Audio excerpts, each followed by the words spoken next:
And women who say they were victimized by Jeffrey Epstein came forward today to share their stories and to push for more information to be made public.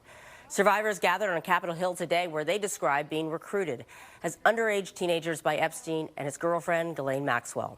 Some named President Donald Trump and former President Bill Clinton as close associates to Epstein. Some of the women say they believe Epstein was protected by the federal government during an initial investigation. I have also been in multiple situations with both Jeffrey Epstein and Ghislane Maxwell where they have been direct and indirect about implying and saying that if I was to talk, if I was to bring any kind of trouble, then there would be severe consequence, including death. He bragged about his powerful friends, including our current president, Donald Trump. It was his biggest brag, actually. If a majority of House lawmakers agree, then a bill proposed to release all Epstein files will go straight to the House floor for votes. The bipartisan effort is co-led by Bay Area Congressman Ro Khanna. People say, why do you need to release the Epstein files if Epstein is dead and Maxwell is in jail? Because we don't know who all was involved in the cover-up. Why are there rich and powerful people who didn't have justice? Epstein died of suicide in a Manhattan jail while awaiting trial in 2019. Maxwell is serving a 20-year prison sentence for her role in trafficking teenage girls. The campaigns for and against Proposition 50 are kicking into high gear this week. TV ads from both camps began airing on TV and social media. The no on Prop 50 ad says it will destroy California's Independent Redistricting Commission.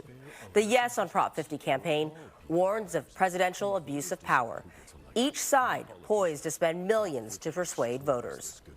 Donald Trump brings $1 billion to this potentially in this enterprise. Not that he would spend all of that money, but it means the ads are going to be early and often everywhere, and the ads are going to be through the mailbox. So this has the potential to be a record-setting campaign spending campaign, the most expensive ballot measure only in the history of mankind.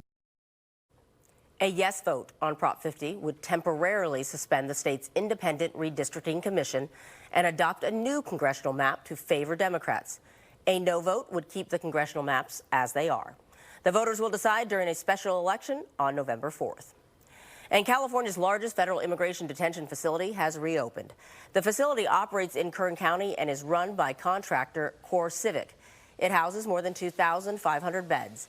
The LA Times says its contract with ICE will last 6 months. The facility is expected to create 500 new jobs. According to the Fresno Bee, ICE has already transferred 300 people to the facility. But immigration advocates say the facility reopened without proper permits. And California lawmakers passed 2 bills aimed at making it harder for ICE agents to access schools and healthcare facilities. One bill requires schools to create plans for notifying parents, teachers, and students when federal agents are on campus. This applies to K-12 schools, state universities, and community colleges. The legislature also passed a bill banning federal agents from entering hospital grounds without a warrant. Governor Newsom now has until October 12th to sign those bills into law.